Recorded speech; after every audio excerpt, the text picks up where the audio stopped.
Bonjour à toutes et à tous et bienvenue dans ce nouvel épisode de notre podcast. Aujourd'hui, on va plonger ensemble dans un sujet qui nous concerne tous, que l'on soit étudiant, professionnel ou tout simplement curieux, les bienfaits de l'apprentissage en ligne sur nos compétences numériques. Alors installez-vous, c'est parti. Avant tout, petit constat, le numérique est partout, dans nos études, dans nos métiers, dans nos vies quotidiennes, et en parallèle, l'apprentissage en ligne, lui, explose ces dernières années. Des plateformes voient le jour comme Coursera, Open Classroom ou encore LinkedIn Learning sont devenues des références. Mais il n'y a pas que ça. Les webinaires, les tutos YouTube ou même les contenus proposés par des universités sur Internet. Tout cela fait partie de ce que l'on appelle l'apprentissage en ligne. Et ce qu'on trouve intéressant, c'est que plus on apprend en ligne, plus on développe, parfois sans s'en rendre compte, nos compétences numériques. Pas seulement dans la manière qu'on étudie, mais aussi dans notre manière de naviguer dans ce monde digital. Premier grand bénéfice, l'accessibilité. L'apprentissage en ligne, c'est la possibilité d'apprendre où on veut, quand on veut. Il n'y a pas de contrainte ni de lieu, ni d'horaire. Et ce simple fait nous pousse à utiliser des outils numériques, plateformes d'hébergement, espaces collaboratifs, cloud, applications de prise de notes. En gros, l'apprentissage en ligne nous rend plus autonomes face au numérique. Par exemple, un étudiant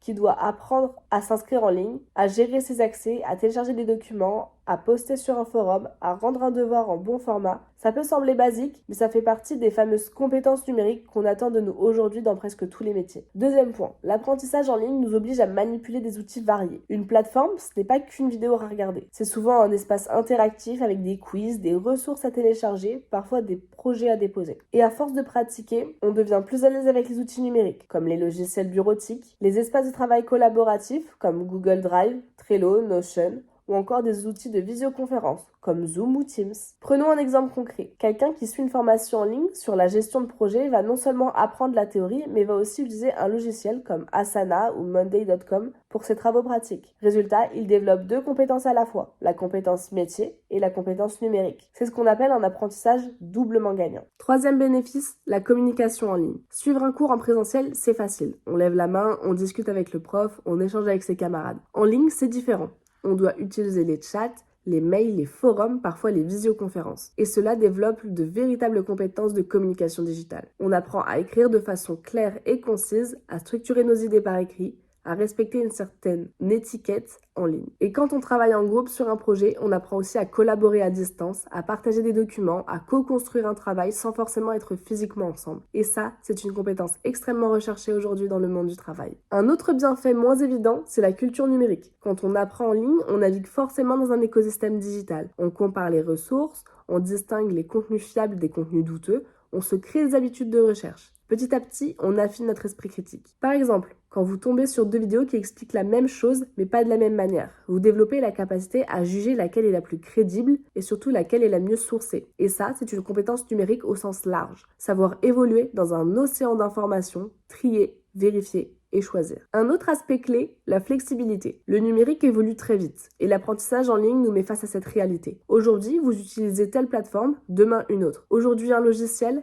demain son concurrent. Et grâce à l'e-learning, on s'habitue à ce mouvement permanent. On apprend à ne pas avoir peur des nouveautés technologiques. On devient plus agile. On se dit, ok, c'est pas l'outil que je connais, mais je vais trouver un tuto, m'inscrire et tester. Et cette capacité d'adaptation, c'est probablement l'une des compétences numériques les plus importantes pour l'avenir. Pour que ce soit plus concret, laissez-moi vous donner quelques exemples. Claire, une amie qui travaille dans le marketing digital, a suivi des cours en ligne pendant la pandémie. Elle me disait qu'au départ, elle se sentait perdue entre les plateformes, les codes, les formats de fichiers, tout. Mais en quelques mois, elle a développé une aisance incroyable.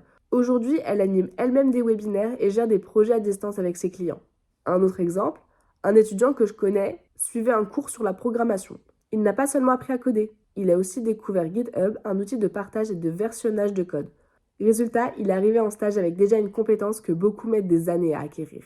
Alors bien sûr, tout n'est pas parfait. L'apprentissage en ligne demande beaucoup d'autodiscipline. Tout le monde n'est pas à l'aise seul derrière son écran. Il y a aussi le risque d'infobésité. Trop d'informations, trop de plateformes. Mais même ces difficultés deviennent des occasions de progresser.